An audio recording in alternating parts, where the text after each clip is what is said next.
साफ सुथरा पंजाब मुहिम के तहत पंजाब भर में ईद कुर्बा के दूसरे रोज भी आलाइशों को ठिकाने लगाने का अमल जारी है। हुकूमती नुमाइंदे सफाई सुथराई के अमल को मॉनिटर कर रहे हैं। मजीद डेरा गाजी खान से शेर अफगन बुजदार हमें सूरत हाल से आगाह करेंगे।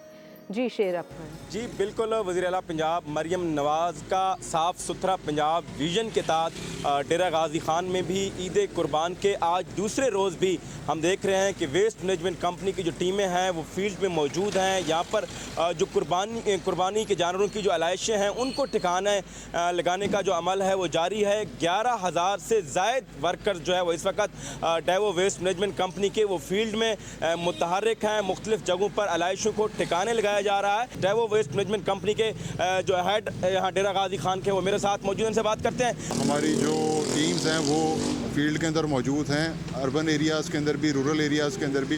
हम पूरी डिवीज़न के अंदर डेवो वेस्ट जो है 12 तहसीलों के अंदर काम कर रही है। हम इसको इंश्योर कर रहे हैं कि जितने भी हमारे पॉइंट्स हैं वो सब के सब क्लियर किए जाएँ। मरियम नवाज़ की जो स्पेशल दीगर जो टीमें हैं, खासकर अगर हम स्पेशल ब्रांच की बात करें और जो उनकी अपनी जो टीमें हैं वो भी इस पूरे मामले की जो है वो हमें निगरानी करते दिखाई दे रहे हैं। जी सब्सक्राइब करें और बेल दबाएं ताकि कोई खबर रह न जाए।